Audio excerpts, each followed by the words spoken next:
Hey guys, what's going on? James here, and in today's video, we're going to be talking about something that's been in my comments section. It's been on Facebook, it's been on Twitter, it's been everywhere. Bucs fans everywhere have been clamoring for this, and it is the question, should the Tampa Bay Buccaneers trade for a quarterback? Now, I'm going to be giving my final thoughts and just what I think will happen at the end of the video. But in today's video, we're going to be talking about basically the two big options that a lot of Bucs fans want the Bucs to go out and trade for. The two big names that a lot of Bucs fans are clamoring for, guys who they feel like, well, if James Winston doesn't pan out, we'll have these guys as a backup long-term plan, really, is what people are thinking. These two guys that a lot of Bucs fans have been thinking about have pretty decent potential in two very different ways. It's in two very different ways. These guys have the potential to be something. I don't know. It's very interesting. I mean, at the same time they have the potential, but then also at the same time they've proven to not have that potential. So it's very interesting. We're going to be taking a look at both of them. And the first name we're going to be mentioning today is Teddy Bridgewater. Now, when looking at Teddy Bridgewater and just overall what he's been able to do as a quarterback, he's played in 2 years. Sorry, well, technically 3 years if you want to get super technical with it, okay? He's played 2014, 2015, and 2017. Now, he's been a quarterback in the league for 2014, 2015, 2016, 2017. However, in 2016, before the season even started, he had this horrific leg injury with his knee. He dislocated his kneecap and did a ton of other stuff. And fun fact, I actually did a speech on this injury in my introduction to speech class in college. So shout out to Teddy Bridgewater. But he's had 2 seasons where he's played as a starting quarterback. In year one, for the Minnesota Vikings, he ended up playing in 12 games, starting in 12 games, and he had an overall record of 6-6, 14 touchdowns to 12 interceptions and 2,919 yards. So not the best stats in terms of your touchdown interception ratio, but still a 6-6 record. Not too bad in my opinion. And then in 2015, he actually did end up making the Pro Bowl, which is kind of weird to me, at least, whenever you take a look at his stats. 3,231 passing yards, 14 touchdowns, and 9 interceptions with an 11-5 record. That's cool that you won 11 games in that year, but 14 touchdowns to 9 interceptions, that's not really Pro Bowl numbers in my opinion. That's not the best. He has proven that he can still be a pretty decent runner in a way.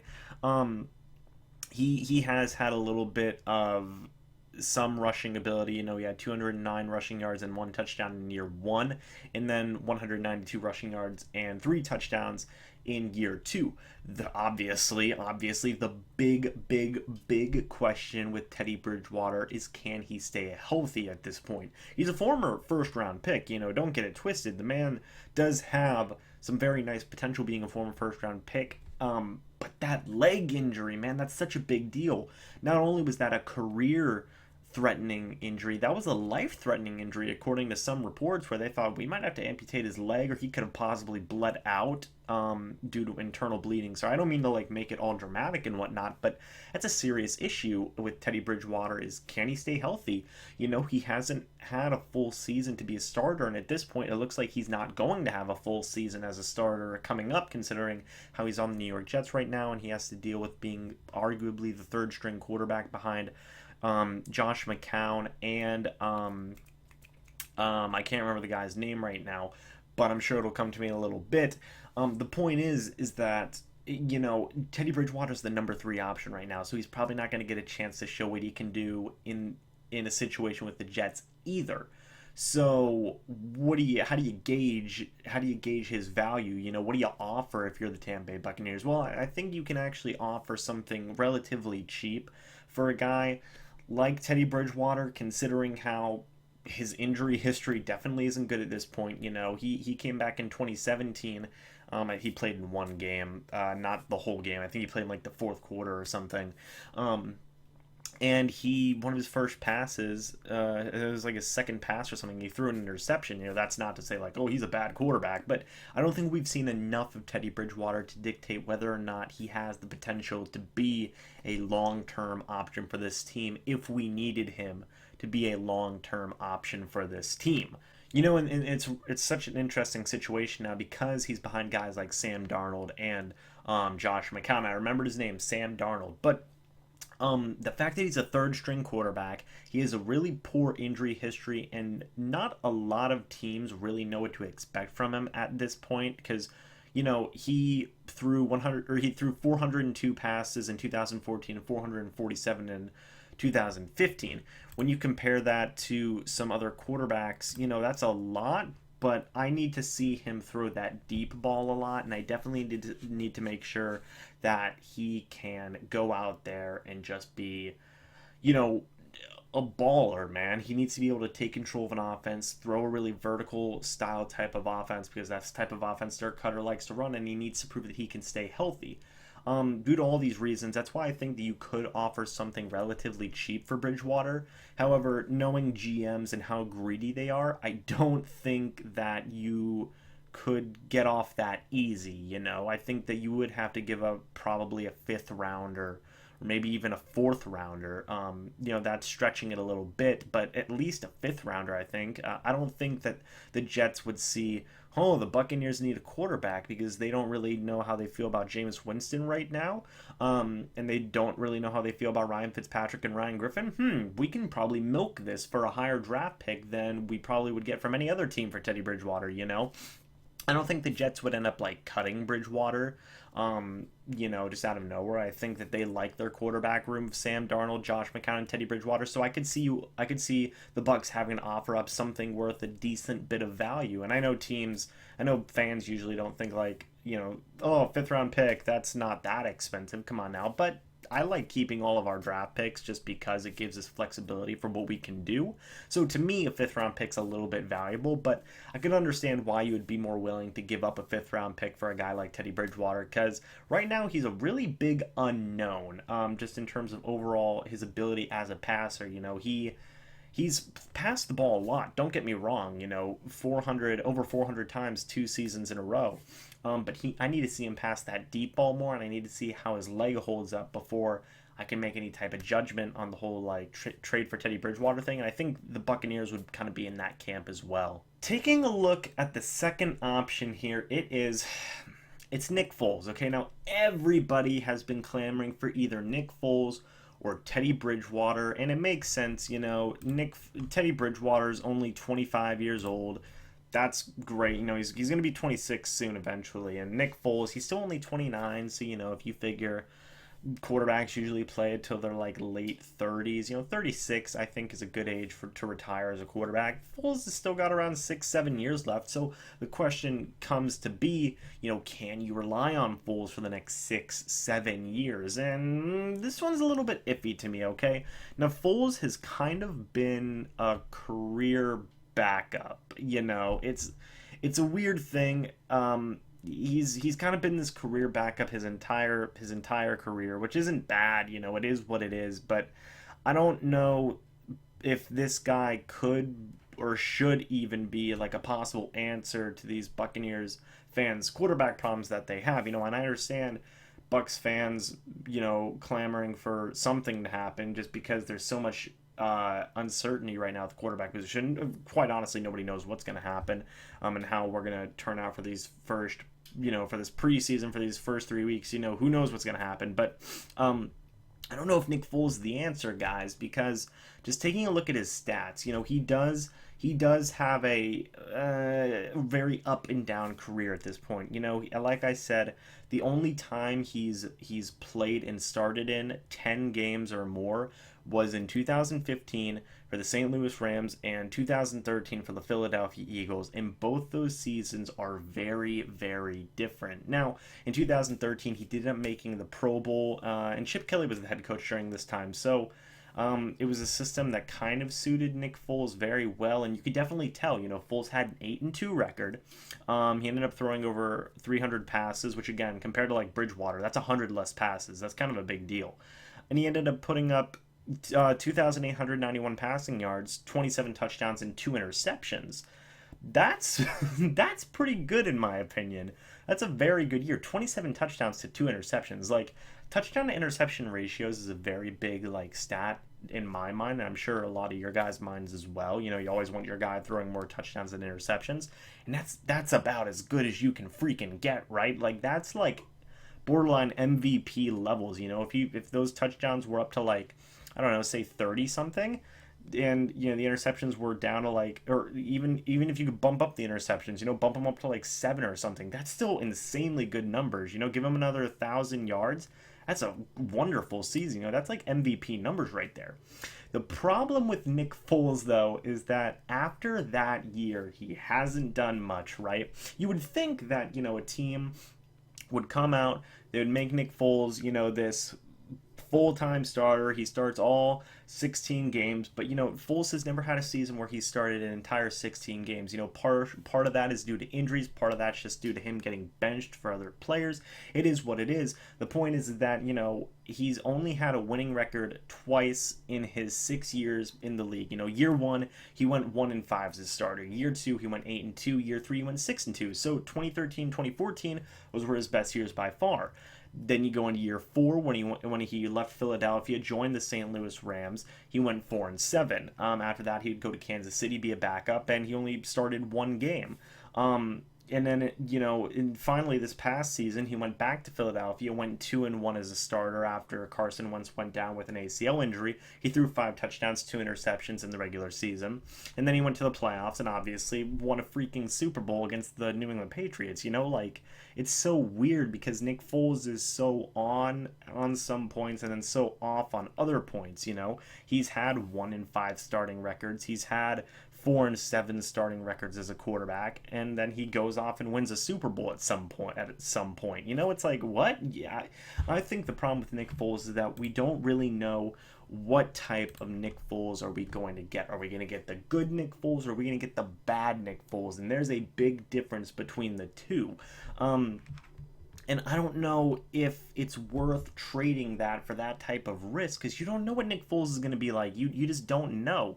In talking in terms of trading for him, you're going to have to give up a lot, because the latest reports back whenever teams were trying to trade for Nick Foles was the Cleveland Browns, I think, had offered the 35th overall pick. That's a second round pick. That's like one of the high tier second round picks. I think it's like the 3rd overall pick in the second round, and the Philadelphia Eagles said no. He said, no, we want to keep Nick Foles. We're not going to, second round pick, that's not good enough, you know. I think the Eagles were asking for like a first rounder for Nick Foles, which is crazy in my opinion.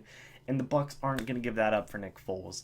Unless the Eagles just have a change of heart and they decide, we'll give away Nick Foles for cheap. There's no way that the Bucs could, or should, I guess I should say, give up the draft capital or just overall capital it would require to get Nick Foles, and they shouldn't have to. I don't think the Eagles would trade him anyway, because he's a pretty decent insurance option. He's one of the better, if not the best, backup quarterback in the league at this point, considering, you know, he beat Tom Brady in the Super Bowl. That's kind of a big deal in this era of the NFL. So I really wouldn't expect, you know, the Bridgewater trade, it might be a possibility down the line, but that's just, no, there's no way the Bucs are going to trade for Nick Foles, in my opinion. So let me give you guys some final thoughts here, okay? Taking a look at the 2 quarterbacks that I just mentioned, okay? Teddy Bridgewater and Nick Foles. What do I think about both of them? Well, to start with Teddy Bridgewater, you know, I kind of like what's there. You know, he's kind of young. He's going to be 26 soon, which is still 4 years older than Jameis Winston, by the way. Holy crap. But I like a little bit of what he brings. Obviously, his yards per attempt were a little bit down. His yards per attempt were around 7 yards, whereas like Nick Foles always had around, well, not always, but you know, Nick Foles were a little bit higher than Teddy Bridgewater. I think Teddy Bridgewater excelled more at the short passing game rather than long passing game. So for a guy like Teddy Bridgewater, I need to see a couple of things. I need to see that he can be healthy, which I'm sure will be highlighted more not only in practices, but you know, in preseason as well. And I need to see that he has the ability to pass very well on the deep ball, because we all know Dirk Cutter likes to do that. I just need to make sure that Teddy Bridgewater is a good fit for the type of offense Dirk Cutter runs if the Buccaneers decide to make a trade. So in my opinion, I would be okay with trading for Teddy Bridgewater, but at a certain price. Me personally, I wouldn't give up a fifth round pick for Teddy Bridgewater. Now, if I had to give up like a sixth round pick and maybe like a backup, depending on who that backup is, yeah, I'd be okay with a deal like that. You bring him in and you have maybe Ryan Fitzpatrick, Ryan Griffin, and Teddy Bridgewater for the preseason, and then you decide, well, you know, maybe, Ryan Griffin isn't working out, or you can cut him, or maybe Fitzpatrick isn't working out. Honestly, I think Fitzpatrick's a lock to make this roster. But I feel like it's a low risk, high reward type of move if you only have to give up a sixth round pick. And I don't think the Jets would be asking for too much unless they're just, really, really douchey about it, which I could totally see them being. But overall, Teddy Bridgewater's playing behind Sam Darnold and he's playing behind Josh McCown. The Jets love both those quarterbacks. They love Josh McCown. They love Sam Darnold. I think they signed Teddy Bridgewater as just an insurance option, just in case they didn't get the other guys they wanted, and they ended up getting the other guys they wanted. So I don't know. I mean, it might even be a situation where Teddy Bridgewater gets cut, and the Buccaneers could end up signing him. That might be an interesting thing as well. But as of right now, I'm fine with the Teddy Bridgewater trade. It just depends at the right price. Now, Nick Foles is a little bit different to me, okay? Now, I like the good Nick Foles. I love the good Nick Foles, He went out and won, 14 games in 2 years while only losing 4 games in 2 years, from 2013 to 2014, he went 14-4. That's pretty freaking good. The bad part about hit my mic, I'm so sorry. The bad part about Nick Foles is the bad Nick Foles. He went to Philadelphia. He had those 2 good years in 2013, 2014, and then he just didn't play a lot. He lost out on the starting job in St. Louis. He didn't get the starting job in Kansas City. He was a backup there. And in Philadelphia, he wasn't a starter either. Now, granted, in Kansas City and Philadelphia, he was playing behind wonderful quarterbacks like Alex Smith. He had to worry about Patrick Mahomes on the team as well. I'm pretty sure Patrick Mahomes was on the team in 2016. I'm pretty sure. And then in Philadelphia, obviously, you have Carson Wentz. Foles has been very on and off, but when he's on, the dude's really on.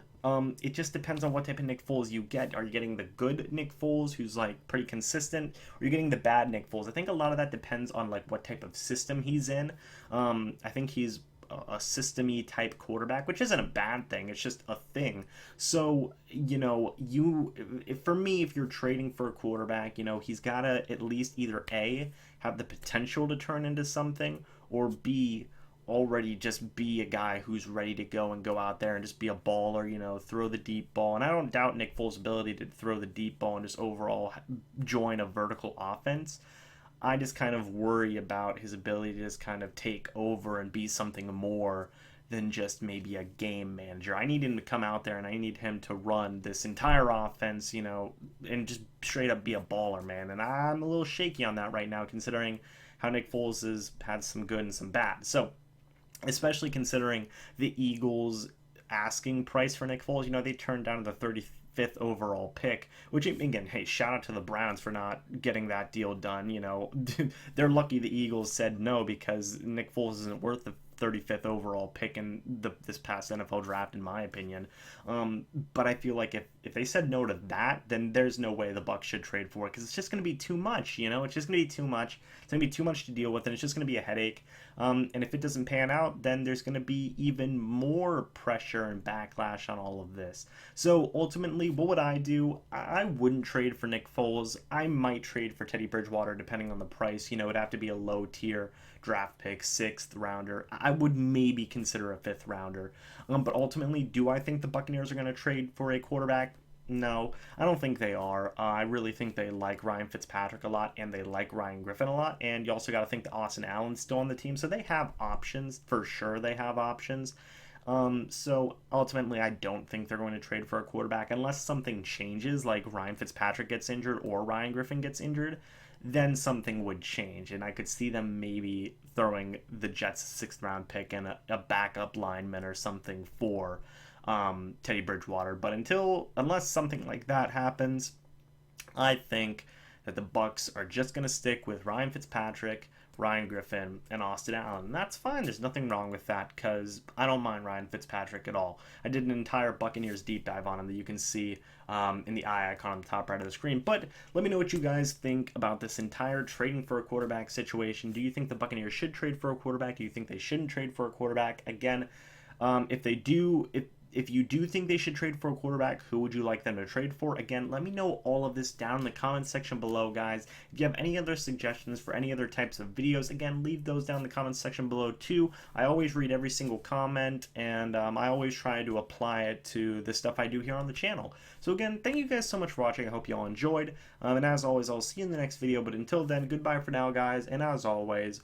go Bucks.